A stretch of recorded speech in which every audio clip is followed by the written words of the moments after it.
खुलुमबाय बड'लेण्ड बुब्लिनि स्टुडिअ'आव आं दं राजीब बसुमतारी लोगोसे बड'लेण्ड बुब्लि नायगिरि गासै नोंथांमोनखौ बरायबाय। दानिया फैदो रादाबाव नोंथांमोना नुनो मोन्दों बिटिसि बिसायख'थिखौ लानानै गोबां दान्थे बिदान्थे लोगोसे थांनाय 2020 मायथाइनि 27 जानुवारि खालाराव बिटिआर एक' जानानै थांबाय आरो बे एक'खौ लानानै दिनै गोबां दान्थे बिदान्थेखौ जानायखौ नुनो मोन्दों। लोगोसे बिटिसिनि बारग'सिब हाग्रामा महिलारि बिथाङाबो बिटिआर एक'आव जेबो गैया होननायखौ नोंथांमोना नुना मोनखाबाय एबा खोनानो मोनखाबाय। बिथां बिटिसिनि बारग'सिब हाग्रामा महिलारि बिथाङा दुलाराय बर' फरायसा आफादनि बारग' आफादगिरि प्रमद बर' बिथांखौबो बर' हारिखौ थगायनाय बाथ्राखौ बर' हारिखौ थगायदों होनना बुंनाय बाथ्राखौ नोंथांमोना नुनो मोनखाबाय एबा खोनानो मोनखाबाय। बेखौ लानानैनो दिनै नं 20 मथनगुरि समष्टिनि सौरागुरि गामियाव इउपिपिएलनि मोनसे जुथुमा जनायावहा इउपिपिएलनि लेङाइ आफादगिरि अनजालु बसुमतारी बिथाङा जोंनि खौरांगिरिनि गेजेरजों फोरमायोदि बिटिसिनि बारग'सिब हाग्रामा महिलारि बिथाङा दुलाराय बर' फरायसा आफादनि बारग' आफादगिरि मानगोनां प्रमद बर' बिथांनि बागै जाबायदि बुंदों बेफोर गासैबो नंखाय होनना बुंदों आरो लोगोसे बिथां अनजालु बसुमतारी बिथाङा फोरमायबावोदि दुलाराय बर' फरायसा आफादनि बारग' आफादगिरि प्रमद बर' बिथां एबा इउपिपिएलनि आफादगिरि प्रमद बर' बिथाङा बर' हारिखौ थगायाखै बर' हारिखौ दैदेनदोंसो होनना फोरमायबावो। दानिया फैदों इउपिपिएलनि लेङाइ आफादगिरि अनजालु बसुमतारी बिथाङा दुलाराय बर' फरायसा आफादनि बारग' आफादगिरि प्रमद बर'नि सायाव गुवारै माबायदि बेखेवदों आबुङै मिथिना ला। समग्र बिटिआर बाखि अर्थात बिटिसि बाखिनि रायजोफोरखौ जोङो इउपिपिएलनि जानानै खावलायनो लुगैदों जे जोङो सामग्रिक भाबै जोंनि खुंथायखौ जों सोलायनायखौ लुबैदों। खारन 17 बोसोर बिथां हाग्रामानि दैदेननायाव जे बिटिसि सासन खालायबोबाय बे सासनाव रायजोफ्रा माब्लाबा सन्तुष्ट नङा। दिनै बिथांनि सासनखौ दिनै बे ओनसोलाव थानाय बिभिन्न जाति जनगोष्ठीफोरा नेवसिदों। खारन बिथांमोनखौ बिथाङा गोजोनथावनाय सासन खालायनो हायाखिसै, बिथांमोनखौ मोजां खुंथाय होनो हायाखिसै।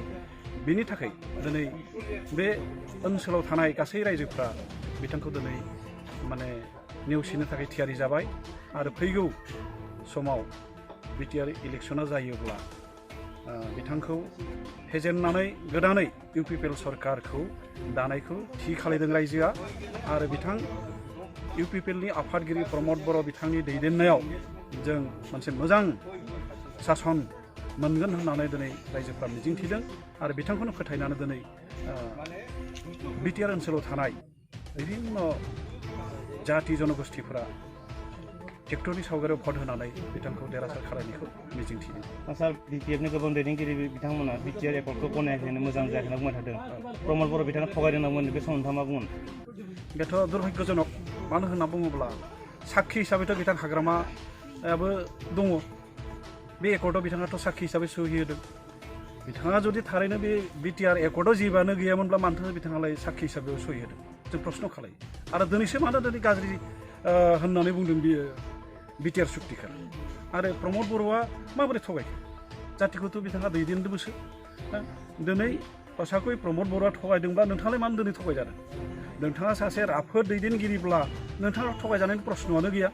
नोंथाङाथ' बिथांखौ दिनै सासे नियार स्टुडेन्ट लिडारनिफ्राय नोंथाङा नुबोदों जे होमब्ला दिनै सुक्तिनि अबस्थायाव बे सुक्तियाव मा दंमोन मा गैया, बे दफायाव मा लिरदों मा लिराखै नोंथाङा नुदों सरकारनि मानसि हिसाबै।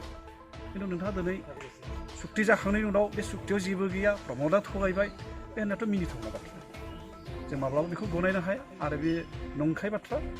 प्रमद बिथाङा जातिखौ थगायनो नागिराखै, बिथाङा दैदेननोसो नागिरदों, मोजां सासनसो खालायनो नागिरदों। समष्टिनि बेन्दोङाव थानाय मोनसे गामियाव फैदो जोङो इउपिपिएलनिफ्राय। बिथांमोना रायजोफ्रा ज' जानानै लेंहरबाय थानायखाय जों फैदों। सिगांनिफ्रायनो लेंहरबाय थादोंमोन बिथांमोना, नाथाय जों समखौ होस्लाबनो हायैयाव जों नै दिनैसो फैनो हाबाय।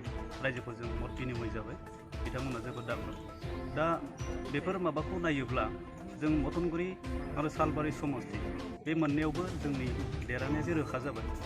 बेखौ दिनैनि नै बेफोर जों मोनबोबाय थानाय सम माबानिफ्राय रायजोफोरनि जिथु आग्रह बेखौ नायोब्ला बेबायदि जों नुनो मोनो। खारन जों मोनसे समावहाय मोनदोंमोन बे जोंनि पार्टियाव जोंनि सापर्टारफ्रा थाखोमासो जोंजों खामानि मावफायोमोन।